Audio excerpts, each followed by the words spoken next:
todo lo que viene a ser fisiología del sistema nervioso. Ya sería muy difícil tocar temas como aprendizaje, memoria, cosas más por fin interesantes de psiquiatría. Y bueno, vamos a pasar ahora a la otra unidad, a la unidad 2, que viene a ser la fisiología endocrina. ¿Ya? Y he considerado también conveniente, antes de entrar de llano lo que viene a ser el eje hipotálamo hipoficiario, tocar algunos conceptos básicos que viene a ser la reglamentación. Y lo primero sería hacer una idea de lo que significa etimológicamente endocrinología. ¿Una idea? Los objetivos, la definición se la voy a pasar. Endocrinología, si ustedes ven etimológicamente, significa el estudio de las secreciones internas. Ese es el significado etimológico. Y habría que preguntarnos entonces a qué sustancias internas se refiere. Creo que está mal decir que se refiere a las hormonas, ¿cierto? ¿Y alguien sabe lo que es una definición de hormona?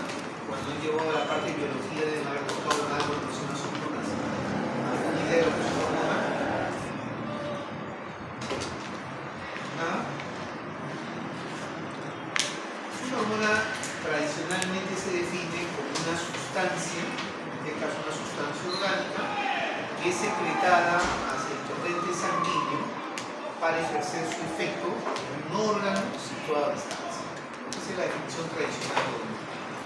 Pero como vamos a ver más adelante, ante la luz de la evidencia actual, esa definición se va ampliando. Y ahora no solo hay sustancias que son consideradas hormonas y que tienen un efecto autocrino y un efecto paracrino que vamos a explicar más adelante. Ahí les he colocado una clasificación bastante sencilla, ¿no? Que es la clasificación de las hormonas según su naturaleza química. Y podemos ver que hay, ¿cierto? En primer lugar hay hormonas que son derivadas de aminas, o sea, son derivadas de los aminoácidos. Tenemos las polipeptídicas. Diferenciar siempre un polipéptido es una secuencia de aminoácidos, ¿no es cierto?, de menos de 100 aminoácidos, y cuando esta secuencia de aminoácidos es mayor de 100, esta cadena, ya estamos hablando de una proteína. ¿Ya? Entonces tenemos las hormonas polipeptídicas, tenemos las glucoproteínas, que son proteínas unidas a carbohidratos. Las más características son la folícula estimulante y la luteinizante, y tenemos las hormonas esteroideas, que son aquellas derivadas del colesterol. Entonces, de repente como un recuerdo, las hormonas amínicas son las que se derivan de aminoácidos, ¿sí? Principalmente puede ser la tirosina, que da origen a las hormonas tiroideas, el triptofano, que da origen a las catecolaminas, que son las hormonas producidas en la médula suprarrenal.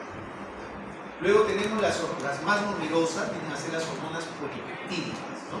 Pueden ser polipéptidos o pueden ser proteínas. Insulina, hormona de crecimiento, oxitocina, adrenocórticotropina, glucago, somatostatina, somatoliberina, etc. Luego tenemos las glucoproteínas unidas a carbohidratos, FSH y LH, y las hormonas esteroideas, que son aquellas que se derivan del colesterol, que vamos a encontrarlas solamente en dos lugares, ¿ya? En la corteza suprarrenal y en las gónadas. Pregunto,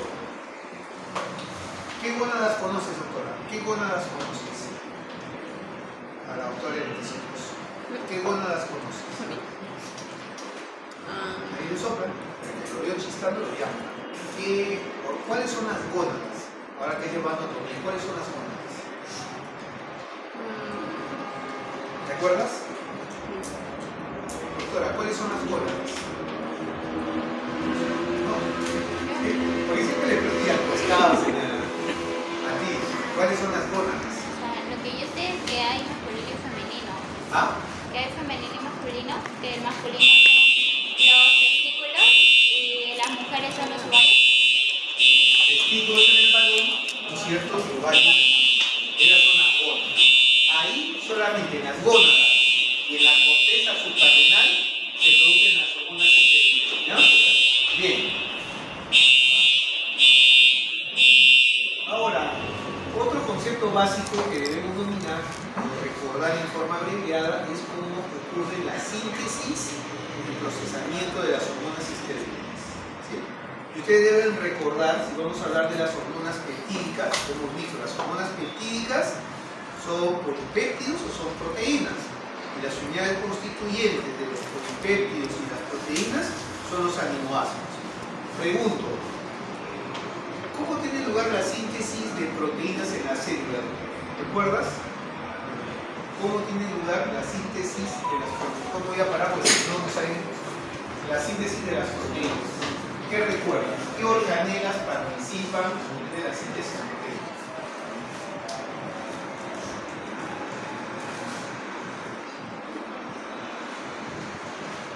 ¿Tú recuerdas dónde se sintetizan las proteínas a nivel de la matriz celular?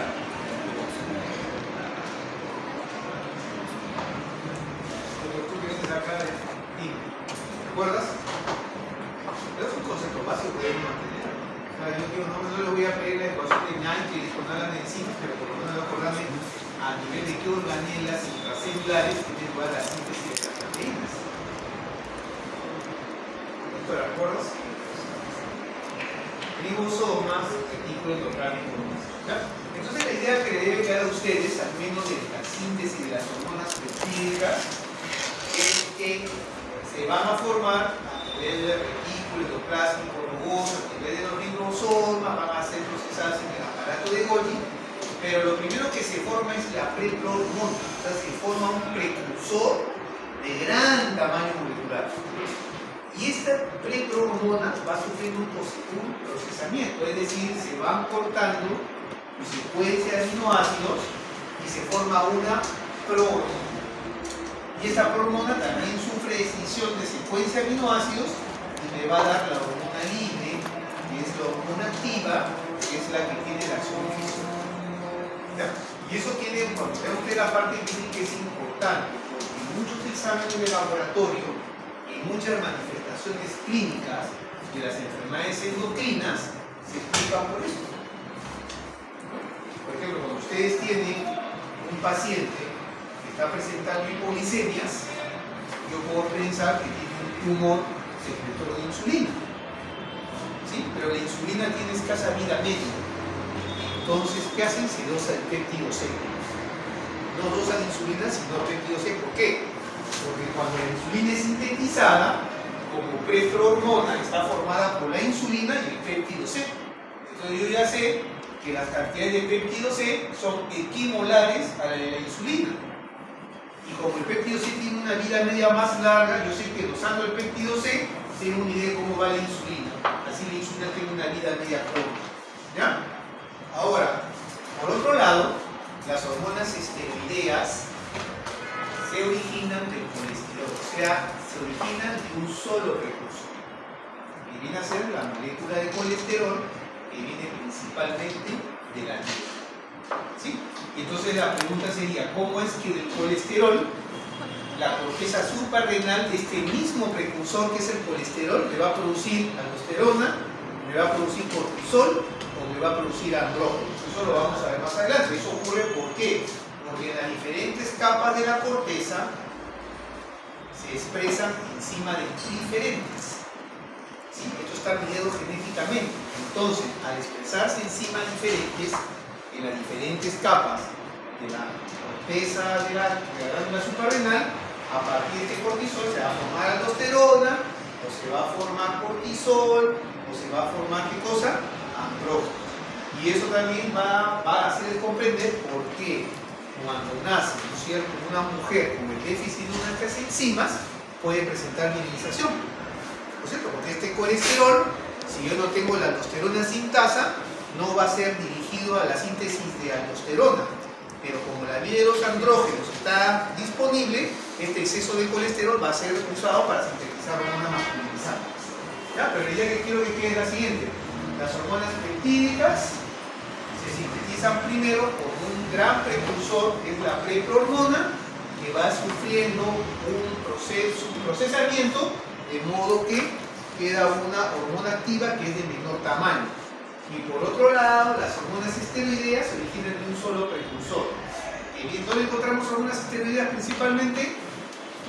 ¿Dónde están las hormonas esteroideas principalmente? ¿En qué órganos se encuentran las hormonas esteroideas? ¿En dónde están las hormonas esteroideas principalmente? ¿En dónde están las hormonas esteroideas? ¿Hemos dicho, doctora? Doctora, ¿dónde están las hormonas esteroideas? Doctor, ¿dónde estaban las hormonas esteroideas? En la glándula suprarrenal. Uno, ¿y dónde más? En la glándula tiene corteza y tiene médula. ¿Dónde? La corteza, En la corteza suprarrenal. ¿Dónde más? las gónadas. Y en las gónadas. ¿No es cierto? Bien. Bien, ahora vamos a consolidar otra idea. Ya están en la parte de neurología. Voy a terminar. Aquí está en el grupo de la doctora Valderrama, ¿no? Están ustedes, ¿no? Ya está terminado neurología. Doctora, ¿qué era un receptor sensitivo? Cuando hablamos de aquí vamos a entender un poco los conceptos. ¿Qué era un receptor sensitivo?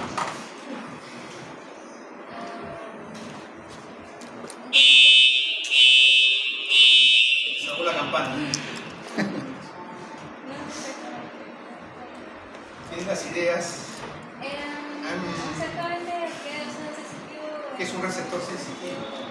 La próxima vez, ya no llevan filosofía ustedes en la universidad, ¿no? ¿Llevan? Deben llevar. Pero siempre fue un pensamiento, Aristóteles. Saber expresar una idea es tan importante como la idea misma. ¿Cierto? O sea, no me basta tener idea, tengo que saber expresar. Es tan importante como saber. ¿Qué es un receptor sensitivo?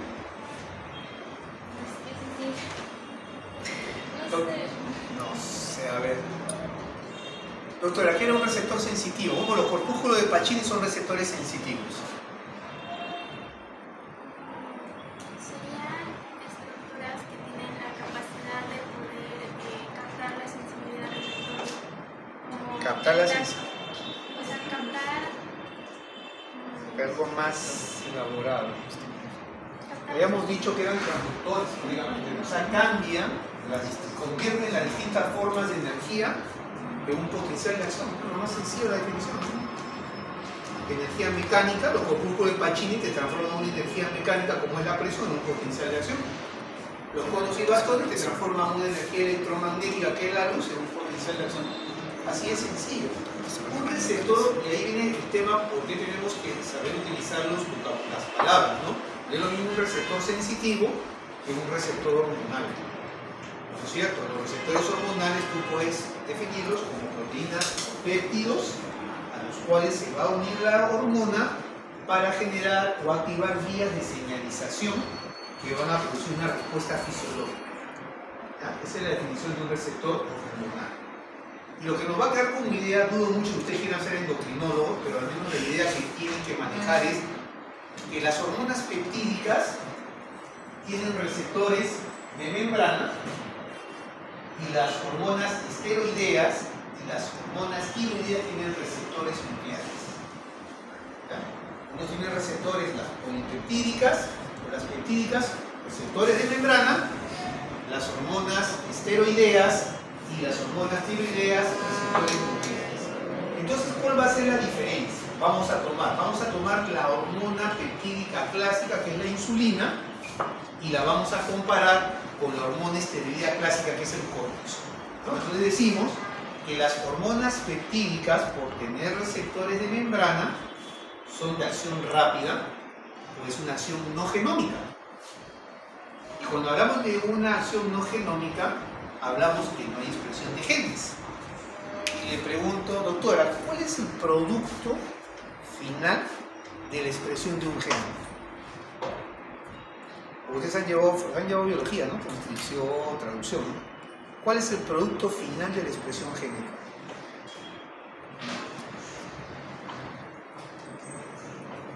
¿Qué recuerdo? Esos son conceptos clave nomás. No estoy preguntando de la ARN polimerasa que busca las secuencias en los exones. ¿Cuál es el producto final de la expresión de un gen? Doctora, ¿cuál es el producto final de la expresión de un gen?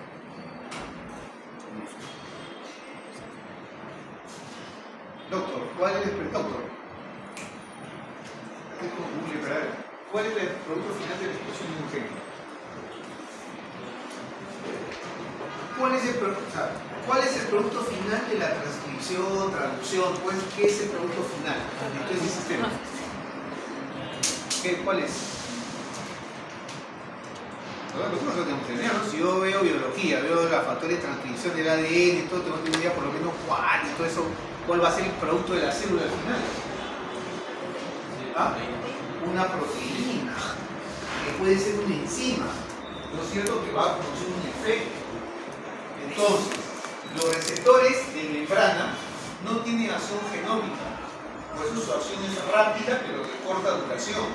Las hormonas esteroideas tienen receptores nucleares, ¿sí? Cuando se une la hormona esteroidea a la hormona esteroidea a su receptor nuclear, este complejo receptor-hormona es un factor de transcripción, o sea, favorece la expresión de genes que se traduce en una proteína, en una función. Entonces decimos que tienen acción genómica y su acción, si bien es lenta para empezar, tiene mayor duración, ¿sí? Por ejemplo, la acción de la insulina. ¿Cuál es la acción de la insulina característica?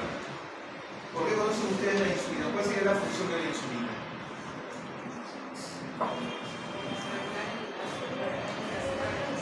Regular los niveles de glucosa en sangre. Vale, ¿cómo lo hace? ¿Tienen alguna idea? ¿Cuáles son los órganos insulinosensibles? Yo creo que lo saben, ¿no? Porque el otro grupo anterior, miento, el otro grupo sí lo respondió. Sí lo responde. Entonces, las comparaciones son buenas, ¿no? O sea, nosotros vamos a tratar de, tenemos que estar al mismo nivel, no que sea menos. Entonces, si el otro grupo me lo contesta, o sea, pues como en la práctica salió un grupo jalado, o sea, que tenían microbiología, que habían tenido que estudiar, no hacer la bien de exposición, y les iba a atracar, ¿no? Pero como el otro grupo sí lo hizo, murieron, porque si uno lo hace, ya los otros lo pueden hacer. Entonces, igual, el otro grupo sí me lo ha confirmado. ¿Cuáles son los órganos insulinosensibles? ¿A cuál se les ocurre? Doctora, ¿cuál es el órgano? Lo veo así, pienso que tienen la respuesta, porque estamos buscando. ¿Qué sale ahí en el glúteo? ¿Cuál es insulinosensible?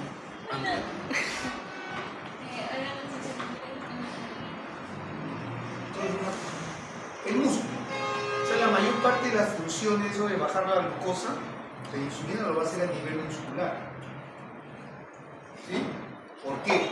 Porque la glucosa, cuando vamos a ver el tema de páncreas endocrino, va a entrar al músculo porque va a haber transportadores de glucosa que flotan en el citoplasma y por acción de la insulina se expresa en la membrana de la fibra muscular y entra la glucosa. ¿No es cierto? Y una vez luego de realizar su acción que la glucosa baja en sangre, estos canales se internalizan y esperan la siguiente estimulación. O sea, la insulina no estimula la síntesis de transportadores de glucosa. Lo que hace es que estos transportadores que están flotando se expresen en la superficie de la fibra muscular para que la glucosa entre, ¿no es cierto? Y luego se internaliza. Por el contrario, el cortisol no. El cortisol sí lo que va a hacer es favorecer, por ejemplo, ¿qué hacen las hormonas tiroideas? Si esta fuera una fibra cardíaca, al unirse a su receptor, lo que va a producir que es que la célula cardíaca sintetice más receptores beta-adrenérgicos. ¿Sí? No sobre el grupo, ustedes ya no han hecho la parte del sistema del soporte todavía, ¿no? Entonces, ¿qué pasa? Al empezarse los receptores beta-adrenérgicos, el cardiomiocito se vuelve más sensible a la acción de las catecolaminas. Es por eso que los pacientes hipertiroideos, aquellos enfermos que producen grandes cantidades de hormona tiroidea, usan contrapicardia. Porque ese exceso de hormona hace que su corazón produzca más receptores beta-adrenérgicos y el corazón se vuelve más sensible a la acción de las catecolaminas. Pero lo que nos va a dar idea es las hormonas peptídicas se unen a receptores de membrana, su acción es no genómica y si bien es una acción rápida, es de corta duración, a diferencia, ¿no es cierto?, de las hormonas tiroideas o esteroideas que tienen receptores nucleares. Actúan como factores de transcripción, tienen acción genómica que tiene mayor duración. Al menos eso se debe quedar siempre. ¿Alguna idea de endocrinología? ¿Preguntas hasta ahí? Bien. Aquí vemos entonces las formas de señalización. ¿Ya? A ver, esto viene a ser la forma clásica de la forma de señalización endocrina. Esta célula secreta la hormona al torrente sanguíneo y esta hormona va a ejercer su efecto, ¿no es cierto?, en una célula ubicada a distancia. Por ejemplo, la hormona antidiurética se produce a nivel del hipotálamo, se secreta a la sangre para ejercer su efecto en los túbulos renales, ¿no? Pero a la luz de la evidencia actual, nosotros también consideramos hormonas aquellas sustancias que tienen una acción autocrina, es decir, son secretadas por la célula para ejercer el efecto en la misma célula. O por otro lado, tienen una acción paracrina, se secretan en células o tejidos adyacentes para ejercer su efecto.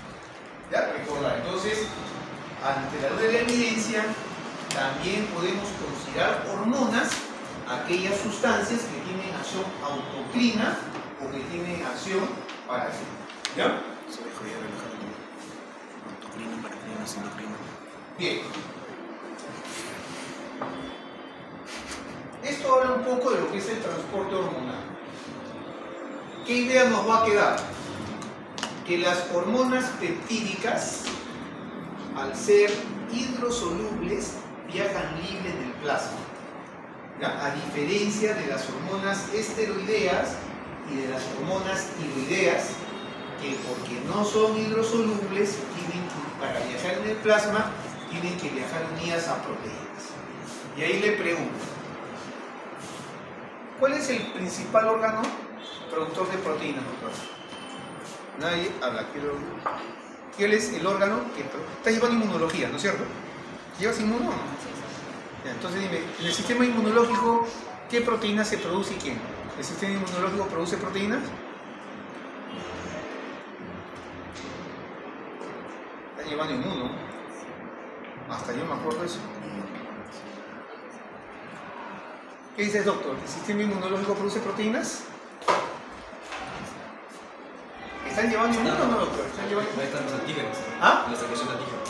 No es otra cosa, no se crean antígenos. Los antígenos son elementos extraños que designan una respuesta inmunitaria.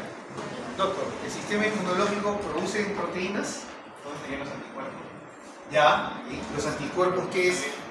¿Qué es su nombre? Ya, perfecto, inmunoglobulinas, ¿no es cierto? ¿Cuáles? Esas son las que se producen. ¿Y dónde se producen el resto de proteínas? ¿Cuál es el principal órgano productor de proteínas?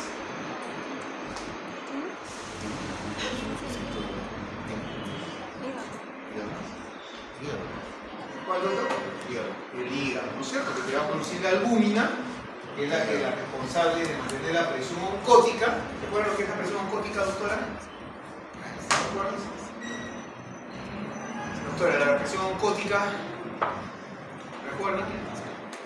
Vamos a revisar, ¿no es cierto? Presenta la albúmina y las globulinas.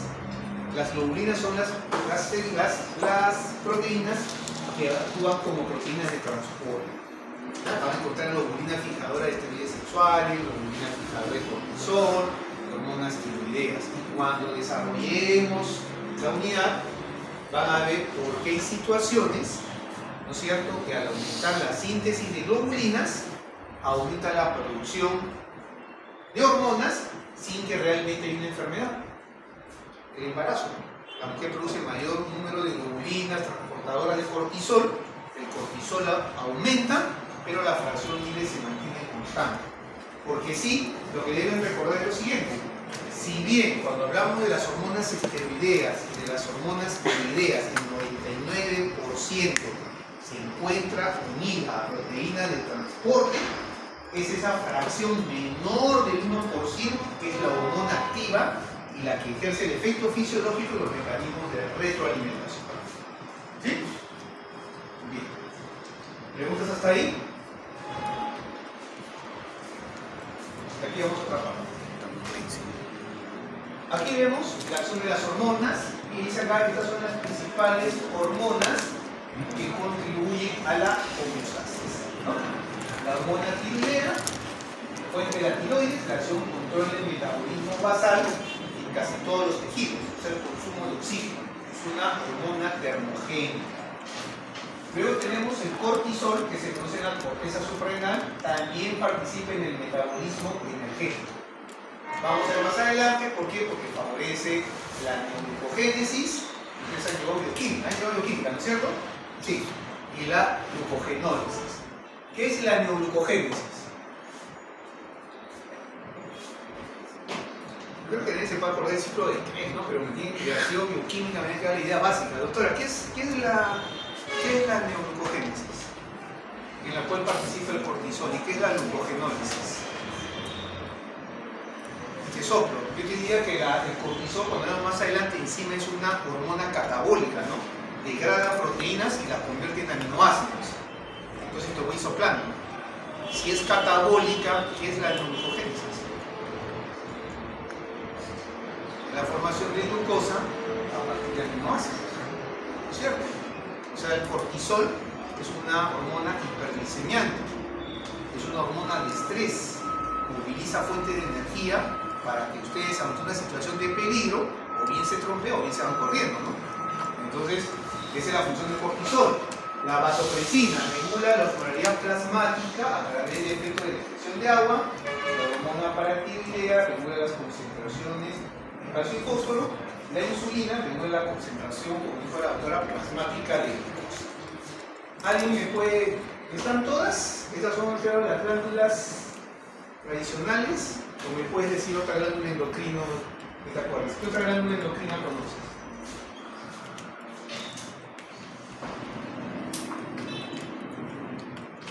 A ver, doctora, ¿qué otra glándula endocrina conoces? Bueno, son todas. Te pone tiroides, corteza suprarrenal, hipófisis, paratiroides, páncreas.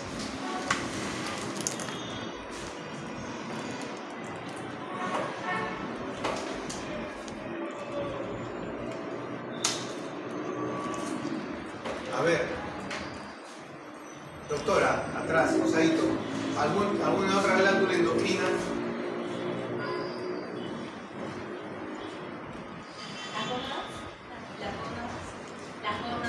Las gónadas, ¿no es cierto? Testículos, ovarios. Doctora, al costado, otra glándula endocrina.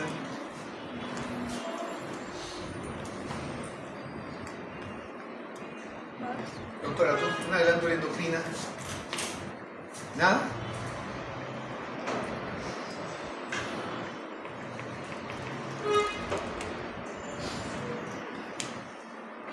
¿Nadie se acuerda de una glándula endocrina? Doctora, ¿las glándulas sudoríparas serían glándulas endocrinas?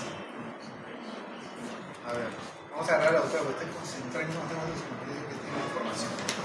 ¿Las glándulas sudoríparas serían glándulas endocrinas? ¿Las glándulas salivares serían glándulas endocrinas? ¿Sí? Porque también te puedo decir, ahí dice el páncreas, ¿no?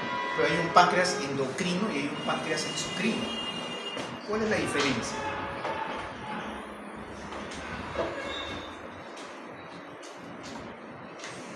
¿Nada? ¿Ni una idea? El páncreas endocrino es lo que produce las hormonas, el páncreas exocrino es lo que produce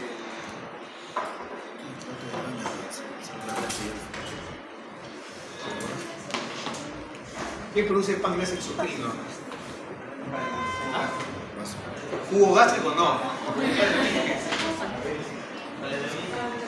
¿Ah?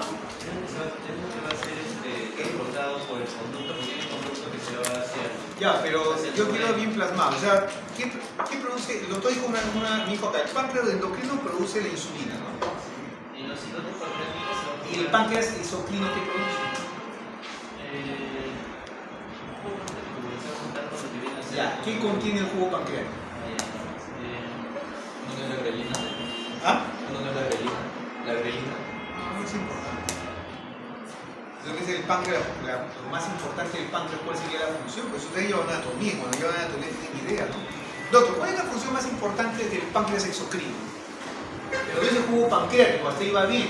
Pero si tú me dijeras cuáles serían las funciones por lo que han visto en la anatomía, han visto, ¿no? Algo, ¿no? Sí. ¿Ah? Enzimas digestivas. ¿Cierto? La lipasa, la quimodipsina, ¿no?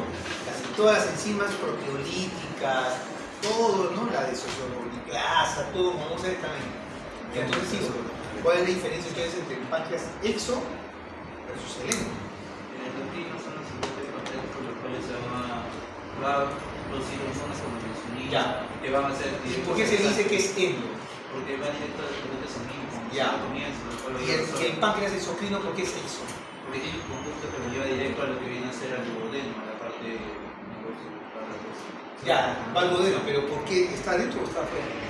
tiene un conducto que va hacia el exterior, no va hacia el torrente sanguíneo. Hacia el sanguíneo, o sea, va... El endo va hacia el torrente sanguíneo, Ya. que se puede dividir hacia el torrente sanguíneo. Ya. El exocrino va tiene un conducto que lo lleva hacia el exterior. Bueno, no el exterior como tal, ¿no? Pero va dentro del sistema digestivo. No va al exterior. Por eso ¿Va al exterior o no va al exterior? bueno, pero del torrente sanguíneo. ¿Exterior o Ya exterior? exterior. ¿Quién consolida más la idea? Pero no tiene la idea, pero bueno, no basta saberla, hay que saber expresarla. ¿Por qué? Porque la luz del tubo digestivo es considerada una continuidad del medio ambiente. O sea, si tú abres la boca y relajas tu esfínter anal, la comida está pasando por afuera. Por eso el tubo digestivo está revestido de epitelio, ¿no es cierto? Claro, es una continuidad del exterior. Entonces, cuando el páncreas secreta su jugo pancreático a la luz del tubo digestivo, cuando las glándulas salivales secretan la saliva en la boca, es una continuidad del medio externo. Por eso hablamos de exocrino. ¿Sí? Esa es la diferencia. Bien. Otra glándula endocrina que llevó con la doctora Ramírez, que han aprendido. No es contra la doctora Ramírez, ¿sabes? Estoy preguntando, porque cuando usted llega a llevar a nutrición con la doctora Segarra, la doctora Segarra me dice que no les enseño nada. A ver.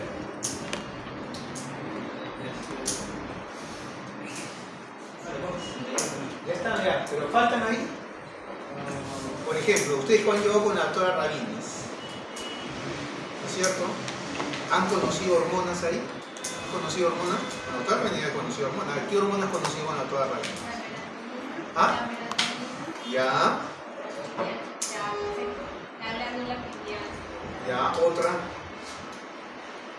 Otro órgano endocrino. El riñón es un órgano endocrino, ¿no? Que produce eritropoyetina. El corazón te dice el péptido, son yo con la autora. Péptido es un. O sea, también esos conceptos, esas son las glándulas tradicionales, pero más cada vez ante más evidencia vamos encontrando mayor número de órganos que cumplen una función endocrina. Y falta uno que desde el punto de vista actual tiene relevancia clínica.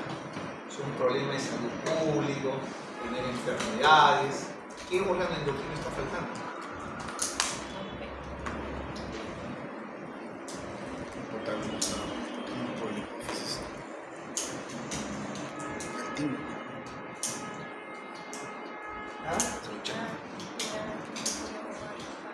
Ese yo creo que tiene más relevancia clínica ahorita.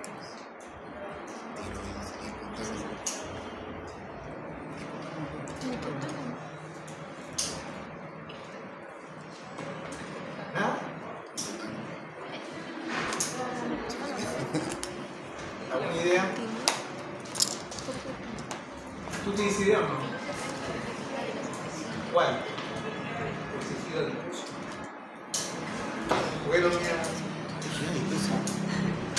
El tejido adiposo es un órgano endocrino y es actualmente el que tiene mayor importancia clínica porque es el aumento del tejido adiposo, la obesidad, lo que te lleva ahorita a la mayor cantidad de enfermedades.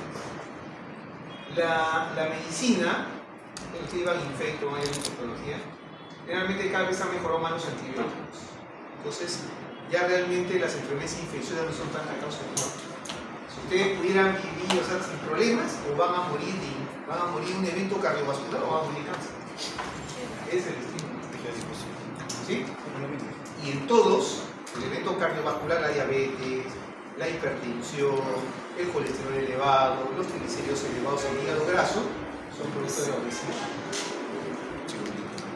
Y el cáncer, también la obesidad tiene sus factores de riesgo.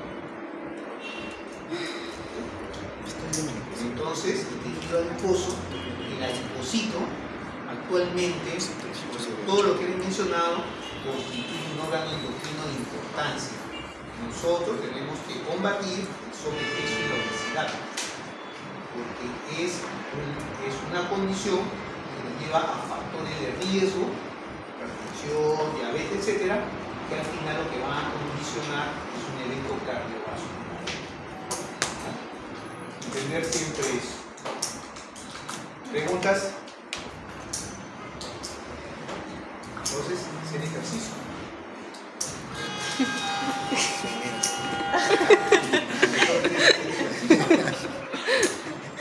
Y los paradigmas van cambiando. Por ejemplo, al doctor, si el doctor va tradicionalmente, ¿qué le hubieran indicado al doctor en tratamiento? ¿Qué cree? A todos los que están gorditos, ¿no? Cuando me tienen también la guatita chilera, todo eso, todo. Porque la grasa visceral es la más peligrosa. ¿Cuál es el tratamiento de nutrición que le mandan a la persona con sobrepeso? Dieta. 1. 2. Ejercicio. ¿Qué tipo de ejercicio?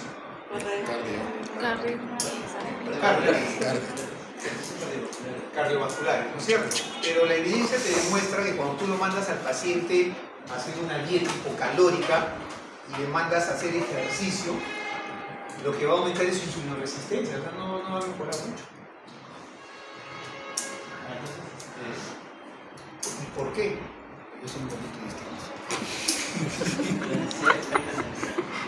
¿Ya? ¿Pero qué pasa?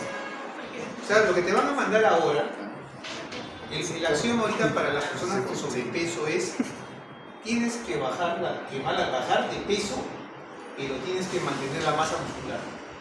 O sea, en otras palabras, vas a hacer ejercicio aeróbico, pero tienes que hacer ejercicio de pesas. Y si vas a hacer ejercicio aeróbico, ya no te van a mandar por 2 horas, te van a dar, o sea, si tú te vas a un médico deportólogo, te va a calcular el ejercicio a una frecuencia cardíaca, o sea, alcanzar el 70% de tu frecuencia cardíaca máxima. Eso es lo que vas a hacer ejercicio aeróbico. ¿Por qué? Porque tú tienes carbohidratos, tienes grasa y tienes proteínas. ¿No es cierto? Entonces tú cuando necesitas energía vas a quemar. Entonces tú tienes que mantener la idea que los carbohidratos es la viruta, la grasa es la leña y las proteínas es el mejor mueble de madera que tienes en tu casa. ¿No es cierto? Entonces si tú te pasas del 70% de la frecuencia máxima, tú ya no vas a utilizar solamente carbohidratos y grasa, vas a comenzar a utilizar músculo. Y eso es lo que tú tienes que evitar. ¿Por qué? Porque si el paciente me baja de peso, pero me baja músculo, y el músculo es uno de los órganos más insulinosensibles, su resistencia a la insulina va a aumentar.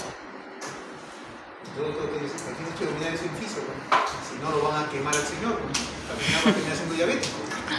Entonces, la recomendación es hacer ejercicio aeróbico, pero orientado, no pase el 70% de tu resistencia, de tu frecuencia máxima, pero métele pesas lo más intenso que puedas, ¿no? Porque tienes que mejorar la masa muscular. Bien.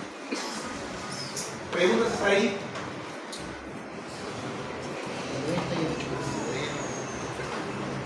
Bien, ahora siempre se ha querido hacer una clasificación, por decirlo así, ¿no es cierto?, de epidemiológica, histológica, embriológica, y nunca ha funcionado. Entonces la clasificación más usada es una clasificación topográfica. Y hablamos de los mecanismos de retroalimentación negativos y positivos. ¿Ya?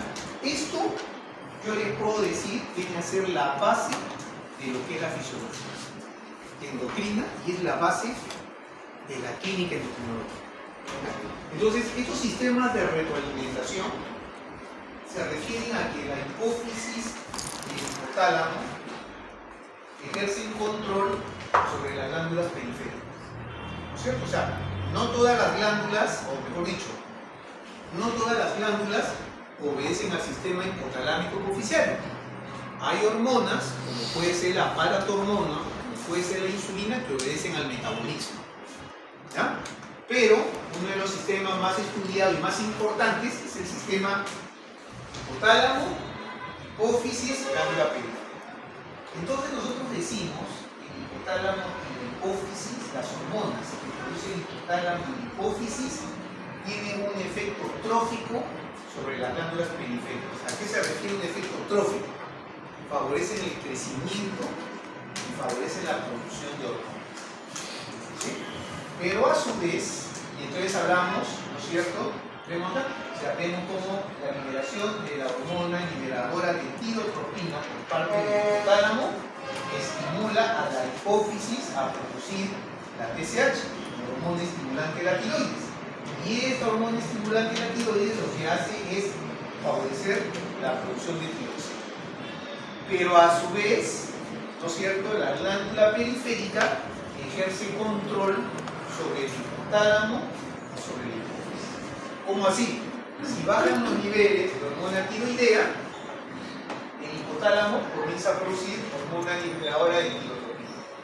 Esta hormona lo que hace es estimular a la hipófisis a producir TSH, como vamos a ver más adelante. Esta TSH lo que hace es que la tiroides produzca mayor cantidad de hormona tiroidea hasta alcanzar un rango fisiológico. Y cuando se alcanza el rango fisiológico, estas hormonas tiroideas inhiben a nivel del hipotálamo la producción de hormona liberadora de tirotropina, inhiben a nivel de la hipófisis la producción de TSH. Entonces hablamos de un mecanismo de retroalimentación negativa.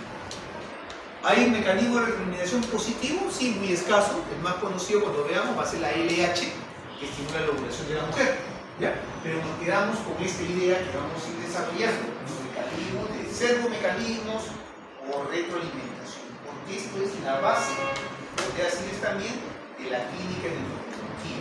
El conocimiento de estos mecanismos de retroalimentación le van a permitir también hacer una localización topográfica de la enfermedad. O sea, si yo tengo un paciente que tiene clínica sugerente de hipotiroidismo, yo pido el perfil de vida. TSH, T4 libre, TRH, ¿no es cierto? Y dependiendo de los valores, yo voy a poder determinar si el problema está a nivel de la tiroides, si el problema está a nivel de la hipófisis o si el problema está a nivel del hipotálamo. Pero para ello tienen que tener conocimiento de estos mecanismos de retroalimentación. Y lo más probable es que así esto me lo examen, no fue correcto. En caso clínico, te voy a poner los valores y tú me vas a tener que decir a qué nivel va a estar la lesión. ¿Ya? Entonces hay que entender bien esta parte. ¿Preguntas hasta ahí? Bien. ¿Hasta la clase? ¿6? ¿50? Ahora vamos a hablar un poquito de los tipos de trastornos endocrinos. ¿Ya? Esto viene a ser deficiencia hormonal, resistencia hormonal y exceso hormonal. O sea, esto es lo que te da como para que tú, si quieres, no vas a ser endocrinólogo probablemente, pero de todas maneras tienes que tener unos conocimientos. Entonces lo que nunca te debes olvidar, como siempre te digo, son los mecanismos de la retroalimentación. Porque así sencillamente tú te vas a tener una idea de dónde está la lesión y qué enfermedades buscar. Y lo otro, que las enfermedades endocrinas se van a producir, ¿por qué? Por deficiencia de la hormona, por resistencia a la hormona o por exceso a la hormona. ¿Ya? Entonces les voy a poner un ejemplo. Vamos a hablar de... Antes, ahora está en boga la diabetes, pero hasta hace unos años lo que más veíamos eran problemas de tiroides. Entonces acá vamos a ver el hipertiroidismo, ¿no es cierto?, con todas sus manifestaciones, y el hipotiroidismo. Ambos, por ejemplo, pueden tener origen, ustedes que les encanta la inmunología, ambos pueden tener origen autoinmune. ¿Sí? ¿Qué sucede? En el hipertiroidismo, la causa más frecuente es la enfermedad de Graves. La persona desarrolla anticuerpos que estimulan los receptores TSH de la tiroides. Estos anticuerpos lo que hacen es ocupan los receptores TSH, de la hormona TSH, y estimulan a la tiroides a producir más hormona de la hormona. Entonces, por eso tú ves la manifestación de como el paciente tiene taquicardia. ¿Por qué? Porque al tener mayor cantidad de hormona tiroidea, El corazón expresa más receptores beta-adrenérgicos, se vuelven más sensibles las catecolaminas, y las catecolaminas tienen efecto cronotrópico e inotrópico positivo. Cronotrópico aumenta la frecuencia cardíaca, inotrópico aumenta la fuerza de la pulsación. ¿Ya? Y por otro lado, en el hipotiroidismo puede ser una artritis de Hashimoto. Aquí la persona forma anticuerpos no que estimulan a la glándula tiroides, sino que la lesionan. Y entonces esta persona ya no puede producir las cantidades normales de hormona. Entonces, a diferencia del hipertiroideo, este paciente no presenta taquicardia. O sea, tiene poca hormona tiroidea, expresa menos receptores adrenérgicos, su corazón es menos sensible a la acción de las catecolaminas, y en lugar de taquicardia, que es una frecuencia cardíaca mayor de 90, este paciente presenta bradicardia, una frecuencia cardíaca menor de 60. Entonces, la clínica no orientada. Y para terminar esta parte, vamos a hablar de la resistencia a la hormona.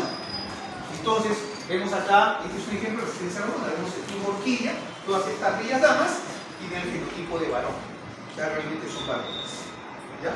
Y esto se llama la enfermedad de Morris, en la cual la producción de hormona de la testosterona en las mujeres, en la parte embrionaria, y va a ser la acción de la testosterona la que va a causar la diferenciación de los conductos de Golgi hacia genitales masculinos.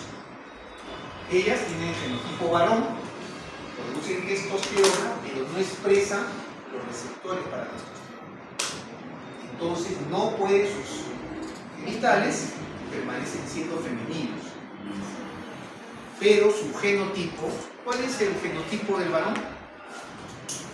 Hay fenotipo y fenotipo. ¿El fenotipo del varón cuál es?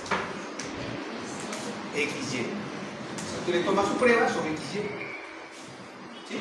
Pero no pueden desarrollar los caracteres sexuales secundarios por una alteración a nivel de su receptor. ¿Sí? ¿Preguntas hasta ahí? Vamos a tomarnos un receso de 5 minutos para hacer un importante. ¿Ya?